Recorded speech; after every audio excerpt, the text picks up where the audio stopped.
Құрметті көрермендер, алдарыңызда Сабыржан Исмағұлов ұлдарыңыз. Енді біз жаңадан осы өлеңдерімізбен, осы Сабыржан ұлдарыңыздың өлеңдерімен арналып шығарылған туынды. Сондықтан Сабыржан, енді өзіңде сөз. Өткен ғасырларда Қазбек би бабамыз алтын ұяң отан қымбат, құт береке атан қымбат деп қымбат нәрселерді айтып кеткен екен. Ал біз қазіргі заманда нарықта қымбат нәрселерді айтып көрейік. Қабыл алыңыздар, алдарыңызда қымбат бүгін.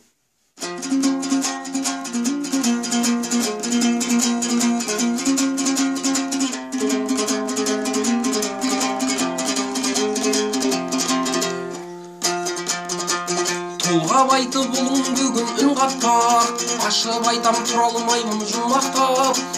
Сонша аңсап тәуелсіздік жеткенде, барға жатыр барлық дүние қымбаттап. Ақша санап кім түбіне барыпты, ақша екен жағып қойсақ жарықты. Ақша екен шөлдегенде ішкен су, бәрі қымбат түсінбейміз нарықты. Қымбат бүгін емделем деп ем алсаң, қымбат бүгін үй салам деп жер алсаң.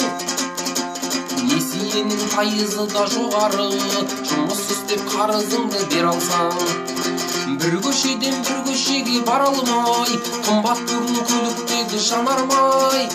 Бәрі қымбат бұл күнде, жүреміз бе дәрігерге қаралмай. Қыста қымбат көмір алып жақсаң да, жеміс қымбат өспес егер бақшаңда. Жалақыдан әлде қайда жоғары, пәтеріңе төленетін ақшаңда. Жұмыс істеп қиналса да жанымыз, бейімделіп бара жатыр қанымыз. Қазақстан бағбандары өсірген, қымбат бүгін жеп отырған нанымыз. Болмаса да тар жол тайғақ күн батпақ, көңіліме кетет кейде мұң қаптап. Мейрамдарда қайтам десең ауылға, неге кетет жол ақысы қымбаттап.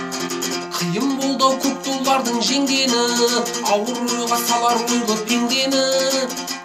Еш нәрсеге жетпес егер қалайша, валюта деп айта аламыз теңгені. Отан қымбат от жүректі балаға, бала қымбат ата менен анаға. Адам үшін ұят пенен ар қымбат, сіңірлейік мәңгілікке санаға. Адам үшін ұят пенен ар қымбат, сіңірлейік мәңгілікке санаға.